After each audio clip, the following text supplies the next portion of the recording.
Again, everybody, welcome back to Las Vegas as we get ready to wrap up our full day of this WCC Hoops tip-off for the 2017-2018 season. I'm George Devine. Our new friends joining us from the Portland Pilots, Ashley Gray, head coach Cheryl Sorensen. Cheryl, we'll start with you. What are you excited most about the start of the season? I'm excited that we have 6 freshmen and 7 total new players. And the biggest thing I think that we've been excited about is this enormous amount of energy that's in practice every single day, because everything is new and it's fresh and it's exciting, and it's fun to walk into an atmosphere where they're just ready to get after it every day.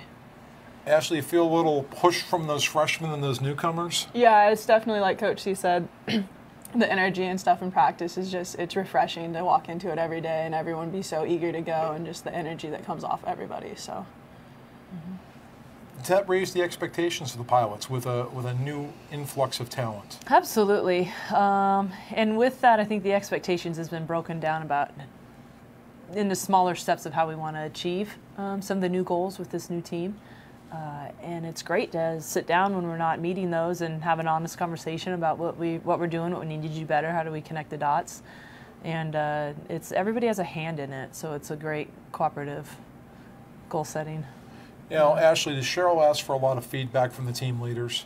She does. I mean, she definitely is open to everything that we all have to say. And at the end of practices, we'll sit down and she's like, okay, what did you guys see before the coaches start to talk, and kind of let us try and solve our own issues before they kind of step in and help us with it. So, what do you see as an individual player? What can you do with your game to make the Pilots a better team?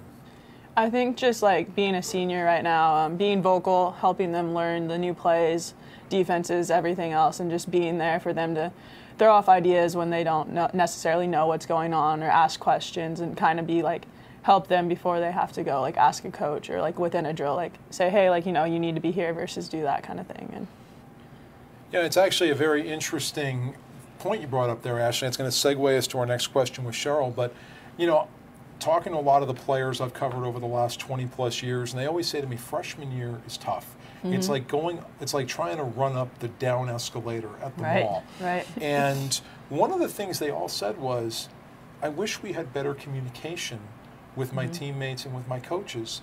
How important is communication for your club?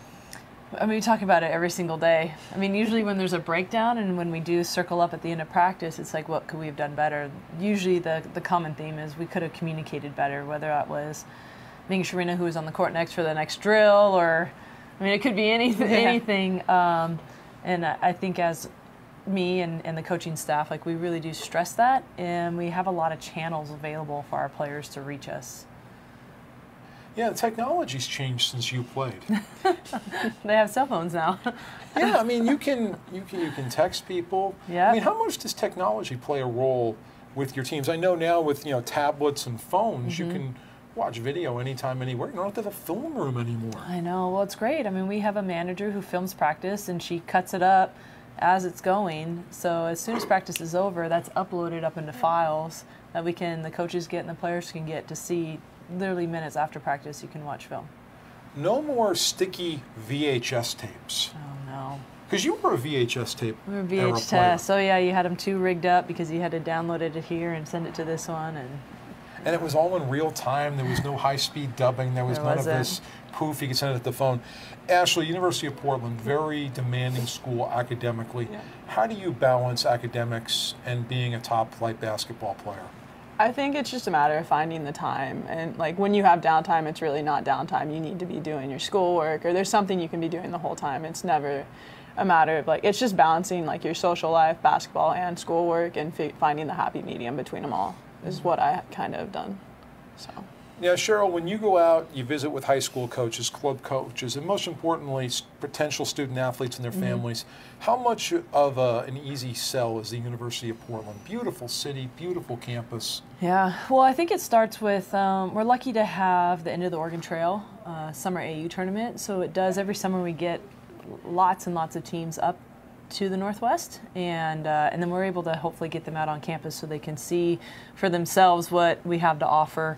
But academically, it is a great kind of return on your investment for the education you get. But when you break it down to the number of tutors and number of academic staff that we've been able to add to our department over the last couple of years, it makes it seem like something that is a difficult degree to achieve makes it easier with the help that's set up for them. And Ashley, you know, Cheryl hit on a great point. The end of the trail tournament takes place in the Portland area. The women's basketball coach from the Pacific Northwest, I mean, it's just incredible. I mean, you know, I've always joked with coaches, why are you wasting your time in Southern California? Go to Washington, go to Oregon. Yeah. Talk about growing up in that culture and around that culture.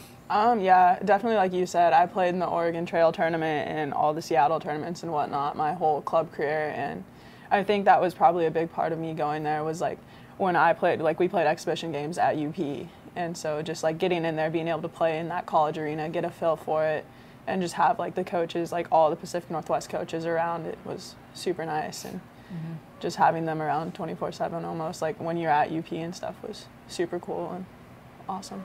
Cheryl, you're a product of that culture too. How much does it mean to you to be coaching in your hometown, your home part of the country, and to be able to connect with young women who had the same dreams you did not too long ago? Not too long ago.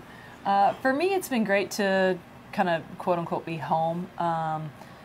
A lot of the area coaches were coaching when I was there. So being able to reconnect, and now I'm recruiting players from high schools that I played against, you know, or say the coaches, you know, at X high school, you know, are still there now. So that's been a great environment to be in, but also just, it's a great area for basketball. There's some tremendous coaches in the youth levels, really great talent at all levels that come up. Obviously, we don't have the population and the exponential, you know, pieces like maybe a Los Angeles does, but really high quality basketball, and being able to be a part of that, and seeing my nieces and nephews grow up in the same Clackamas youth leagues that I grew up in, and going back to those same gyms, and it's neat, you know, just being reconnected with the community I grew up in.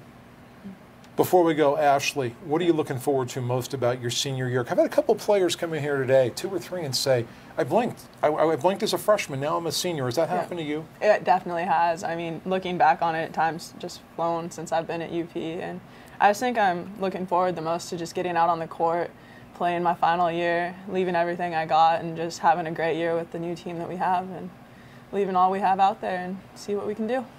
If you ever get a chance, if you have some time in Portland, get to a game with the Child Center. Great atmosphere, one of the best bands you'll ever hear in the country, the Purple Pride. And then always great to see great basketball. Ashley Gray, Cheryl Sorensen, thanks for stopping by.